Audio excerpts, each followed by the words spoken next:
so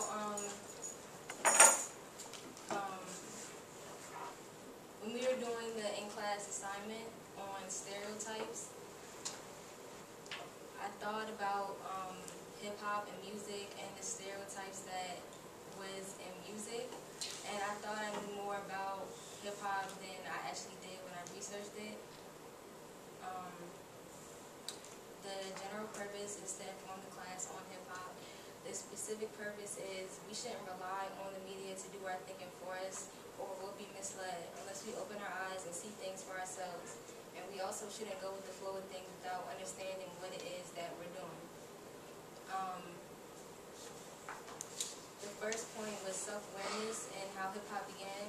Hip-hop achieved self-awareness because it was derived from the Black Power movement, where having a voice was most important and influential to people of color. In the beginning, it didn't start out as fancy beats and people dropping lyrical verses. The actual music started out from DJs and breakdancers. The breakdancers were groups of people from different hoods who would dance while the disc jockeys or DJs spin and scratch records. As the breakdancers, or they're referred to as B-boy and B-girls, would gain popularity from the crowds, DJs felt isolated and seek to enhance the performance by looking for people with lyrical talent, so they adopted what we know as rappers. Hip-hop gave the Black community a voice. Rap told stories of the challenges in the hood, the challenges like poverty, crime, drugs, and underemployment. Keeping it real or authentic established credibility and was respected. The music celebrated what was negative and turned it into an art form called hip-hop.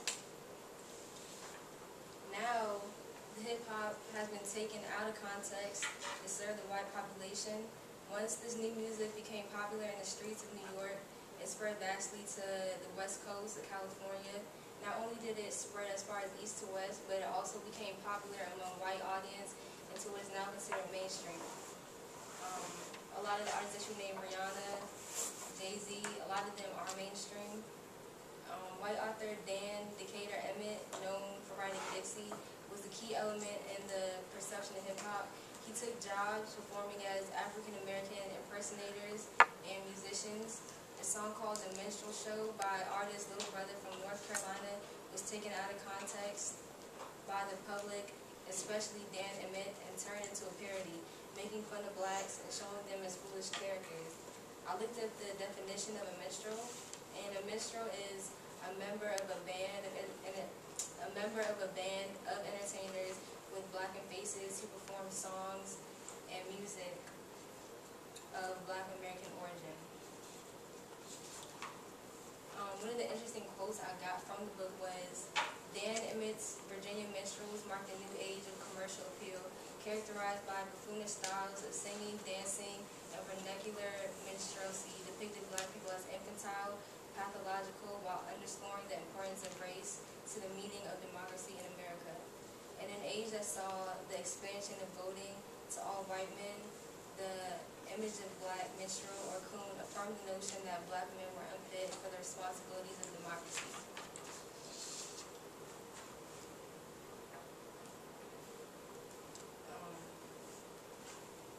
In a period where blacks were striving for equal voting opportunities, Dan Emmett's use of hip-hop against African Americans made them look like they were not fit for democracy nor right to vote for a leader. On a lighter note, Dan Emmett could also have been said to help open up doors between whites and blacks. White Americans found the minstrel show to be entertaining and created job opportunities for blacks to make money acting like minstrels and coons. Minstrels or coons would sing and dance with banjos, usually always looked happy, made black jokes, had pink lips, big feet, and big eyes, and they looked like clowns. I had a definition for a coon. Okay, a coon is a black actor or actress who takes roles that stereotypically portrays black people. They think they made it, but they are slaves to the time. They are slaves to the same image, aka sellouts. It comes from the term barracoon or cage, where they used to place Africans who were waiting to be sent to America to be slaves. They had no idea of this, so some of them were even eager waiting in the barracoons. expanded into an industry of mass entertainment. The hostile images of black people and minstrelsy help promote alliance between northern white workers and southern planters by affirming a universal commitment to white supremacy. Why is it controversial? The coon could be seen as an archetypal outsider who rejects the system that also rejects him. The blacks or the outsider rejected the system that they were made out to be pathological, crazy, and dumb, while the system rejected them, taking what they had and made light of it, or making fun of it. Although Dan Emmett was responsible for turning blacks into multimillionaires, having them act like minstrels for the white population. My second point is does anybody have any questions about that first part? No, but you're at 6 minutes. Keep going. Okay, I guess I won't ask questions. Modern hip hop, the most frequent words and why are bitch, nigga, and ghetto. Heard in a lot of black music, the words nigga and bitch are the most frequently used curse words, simply tying into the business aspect of the music industry. The disrespect within the black culture is what sells, adding to the perception of the new age minstrel and the narrowing of what makes a person real or authentic. Authenticity or keeping it real is now confused with being hardcore, tough, references to drugs and murder. Rarely, however, do these hood narratives offer resistant messages or hope, inspiration, or defiance to white supremacy.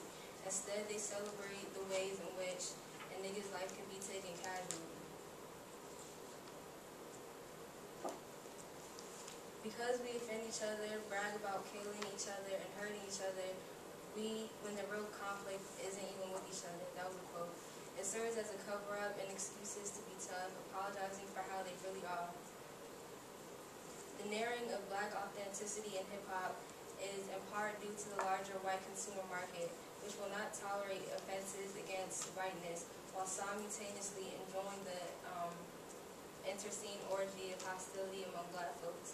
Cobb notes that it's not coincidental that hip-hop has made nigga the most common noun and popular music, but you have almost never heard any certified thug utter the words cracker, ofe, honky, peckerwood, wop, dago, kite, or any other white-oriented epithet.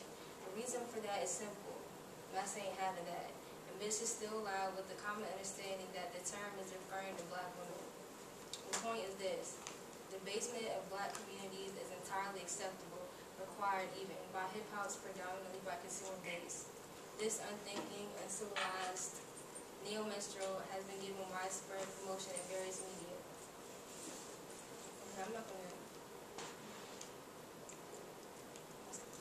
Rappers now versed in.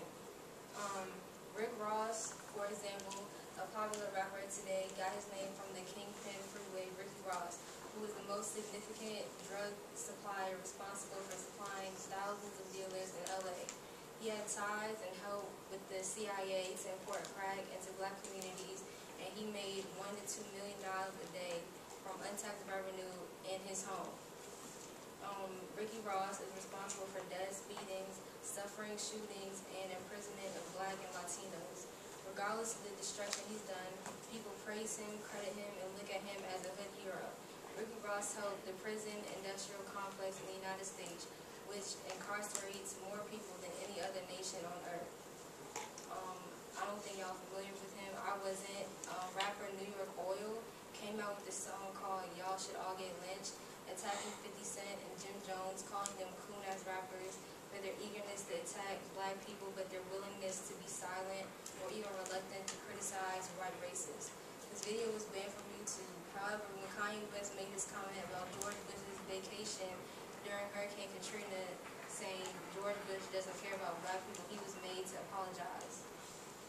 More people lost their lives to the drug trade than from all lynchings in U.S. history. According to drug war facts, drug-induced death is the 5th largest leading cause of death, killing 37,485 people per year. I couldn't find the exact number for lynchings in the United States, but The Tuskegee Institute claims that between the years 1882 and 1951, 4,730 people were lynched in the United States.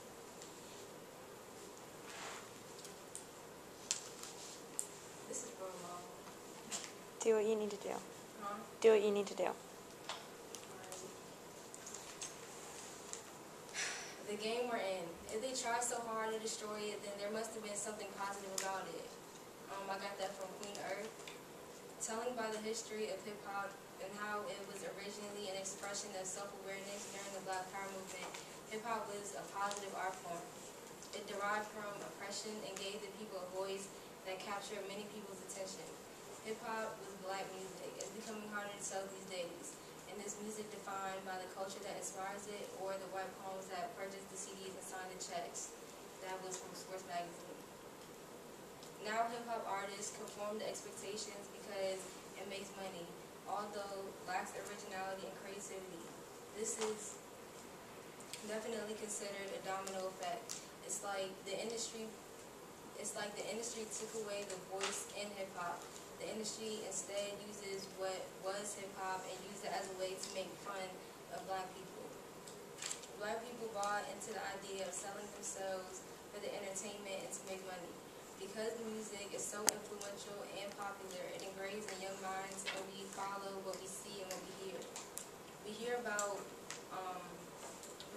violence and drugs and sex, and we have high murder rates, incarceration rates from slinging drugs, and the largest HIV rates. The finger gets turned around back at us.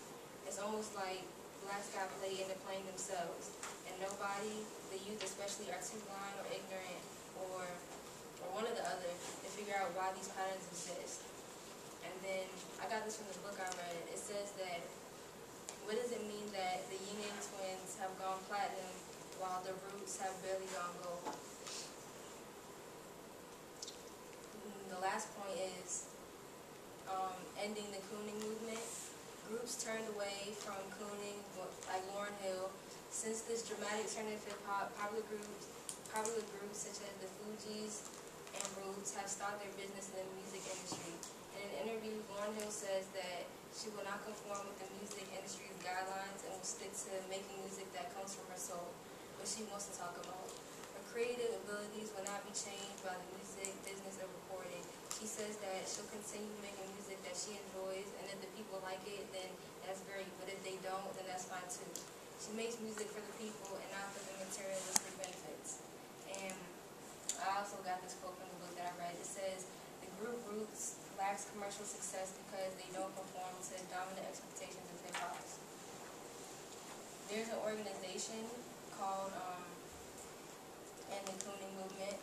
It's made up of activists, educators, and artists that are aware of the situation and join forces to create a Stop the Cooning movement. Their goal is to educate the youth as well as older adults to think more critically about the ways African Americans are portrayed in the media and popular culture. They hope that through education, we'll stop buying into over-exaggerated images and demand more realistic representations of African Americans, which in turn would force entertainers to change their behavior. Stop Cooning is a company that markets the idea that consumers should think critically about images and messages conveyed through popular media outlets. However, they are a business and sell t-shirts and pins. The shirts are $15. I don't know how much the pins are. They're a small company. They run by volunteers. They give lectures and speeches. And I'm not familiar with that. Conclusion. So now what? When you watch TV, music videos, or sing along to your favorite song, don't ignore the common patterns you see because they're most likely not there by chance. Don't be a minstrel and fall into preconceived notions.